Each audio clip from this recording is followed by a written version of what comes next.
nag-message bigla siya, sabi niya, "Hola, iho, kumusta daw? Totoo daw ba na wala na si Joanna?" Sabi niya.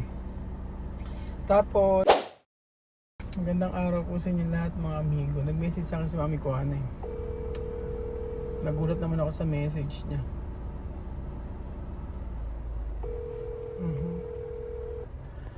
Nangyari. May message siya sa akin at may sinasabi siyang about kay Joanna.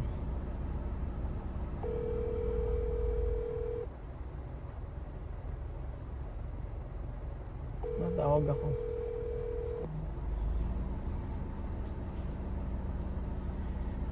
Wala, hindi pa sumasagot. Magandang araw po sa inyo lahat mga amigo.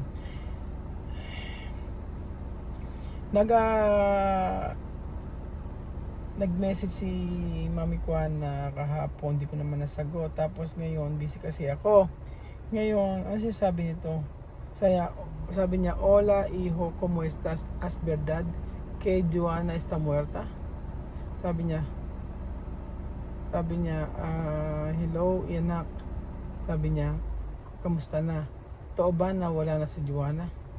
Sabing ganun. Tapos, ang sabi ni Mami Kuana ito. Ok, sí, hijo, yo escucho. Lo que yo te puedo decir es que cuando tú eres cristiano, todo lo que pasa en tu vida hay que aguantar todo, hay que aguantar y resumir la responsabilidad, porque Dios está encima de nosotros. Dios sí que cuida a nosotros. Si una persona te hace mal, y la mal que hace va a volver a la persona que te ha hecho mal. Así la vida es así. Yeah. Noong mga nakaraang araw po kasi, kausap po si Mami Kuana. Tapos, yatanong niya ako kung kumusta na. Sabi ko, okay naman ako, Mami Kuana. At sabi ko nga ganun, sila Joanna nandun na sa nakabalik na. Sabi ko, nasa may Gabon, sabi ko. Tapos, sabi ko ganun sa kanya, ay hindi na nag-stay dito at umuwi na. Sabi ko ganun. Tapos sabi ko, kinuwento ko nga sa kanya yung mga nangyari. Sabi ko, medyo matagal akong di okay. Sabi ko kay Mami Kuana, kasi nga dahil sa nangyari na yung pag-uwi nila Joanna, ganyan. So, kinuwento ko naman lahat. So, marami ka akong ginawa si Joanna ang hindi okay sa akin, sabi ko sa kanya. Tapos, yun nga, ito, meron siyang miss call. Tapos, sabi niya, ay nag-message bigla siya, sabi niya, "Hola, iho, kumusta daw? Totoo daw ba na wala na si Joanna?" Sabi niya. Tapos, sabi niya dito, "Anak," sabi niya, "anak, bilang Kristiyano,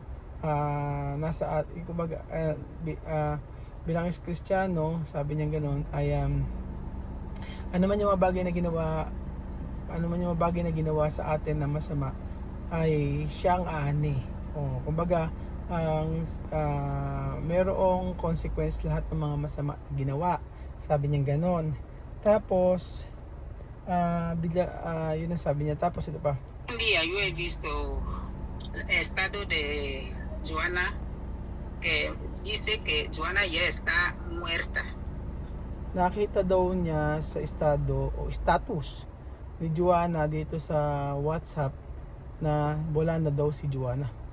Sabi lang niya, hindi naman kasi ako nag-open ng mga ano nila, yung mga status nila.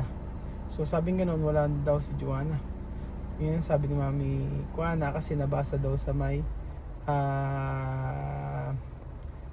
status. Sabi nga noon. Ito yung sabi ko, pakita ko sa inyo, ayan, ito yung message ni Mami Kuana.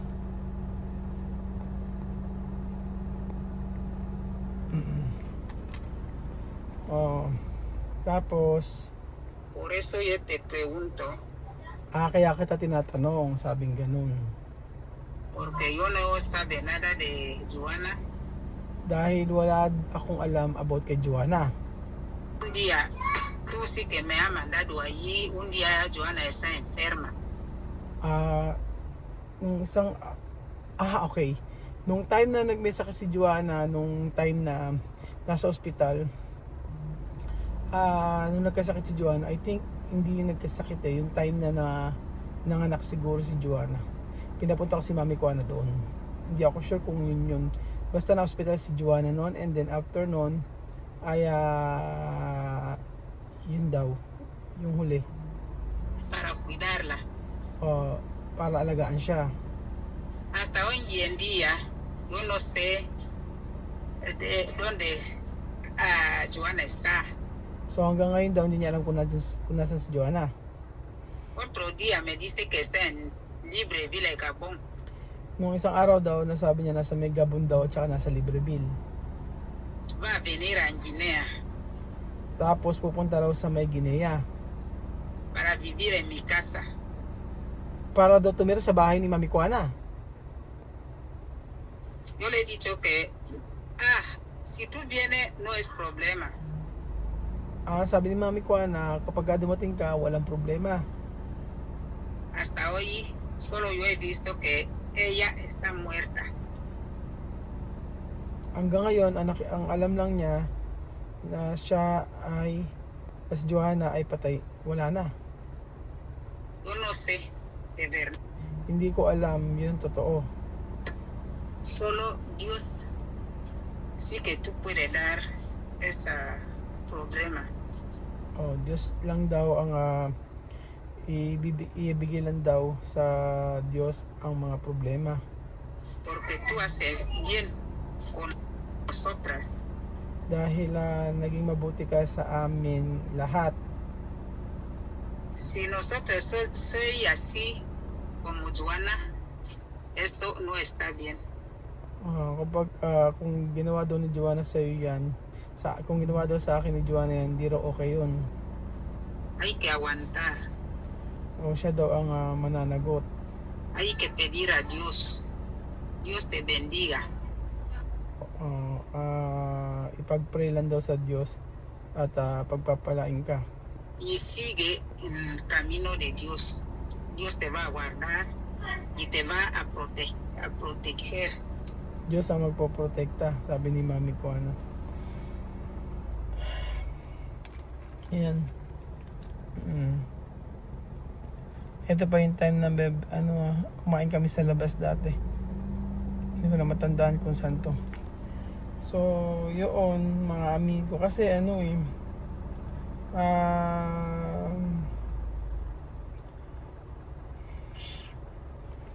hindi ko alam. Status naman yung sinabi ni hindi kami nagkakausap ni Joanna. Yun ang totoo. Siguro mula nung ang huling usap namin ni Joanna yung hindi kami nagkakausap ni Joanna.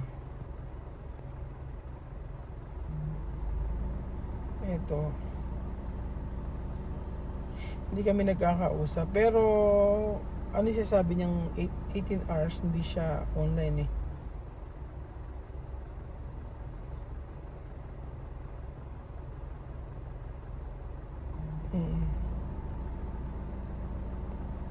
Ang huling usap namin nung medyo matagal na, almost 1 week na 1 week na kami hindi nagkakausap ni Joanna. Ang huling sabi niya sa akin ay napakasama mo dahil nagbibideo ka kay Bestie na walang damit. Yun lang sabi niya. Tapos ni-replyan ko siya, sinropa, sabi ko, walang damit. Asan yung video na yun, sabi ko sa kanya. Tapos nagulatan ako, nag-message siya kay Mami ko, nag-status daw siya na siya daw wala na. Yun yung sabi niya sa akin ni Mami ko, kasi hindi naman ako nagtitingin ng status sa may WhatsApp. Hindi ako nagtitingin-tingin. So, usually ako tahimik lang ako, pero nagkakausap kami ni Mami Kuana, hindi ko talaga binibideo. Kaya sa mga nagsasabi na inabandon na si Mami Kuana ganyan, alang alam yung iba about dito.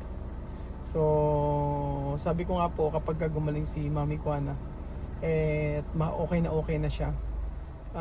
Talaga yung kasi ang sabi nga okay naman na si Mami Kuana.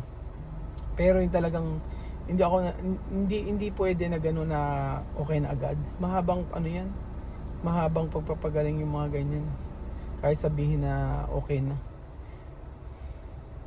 So, ang sabi ko nga, ang pinagpe-pray ko, hindi naman ako hindi ako yung sabihin mo na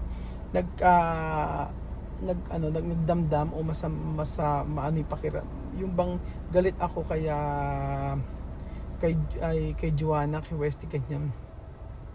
Sabi ko nga po sa inyo, madali lang wala yung galit ko. Basta sa akin po, mga amigo, ay mag-sorry lang at magsabi ng totoo. Kasi sa ginawa niya, hindi yun na hindi ko, alam niyo, napakahirap. Yung ginawa niya po kasi na paninira sa akin, na sinasagot ko hanggang ngayon,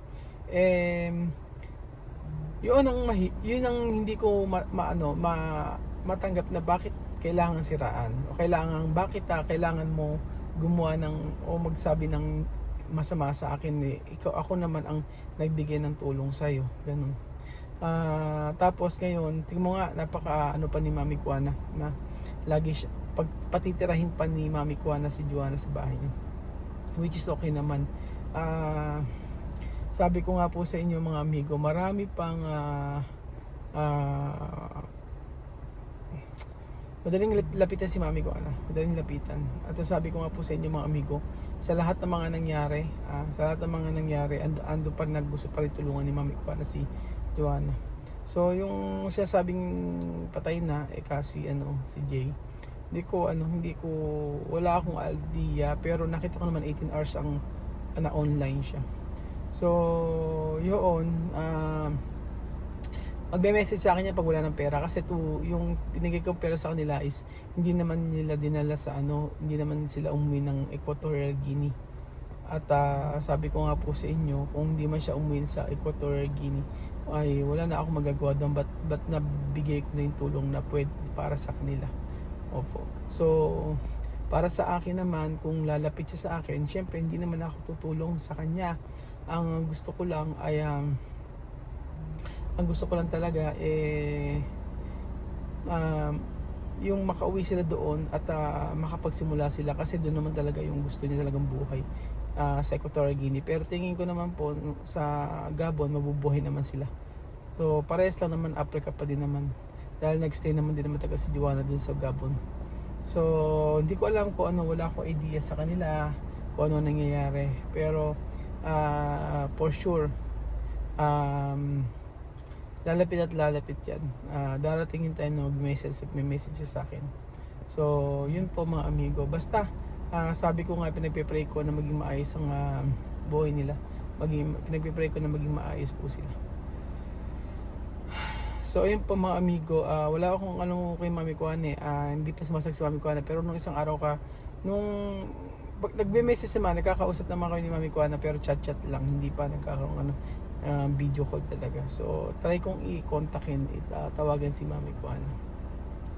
So ayun po mga amigo, thank you so much po, at ipag-pray nyo po ang bawat isa, especially kay Joanna. Sabi nga kasi ng pastor namin na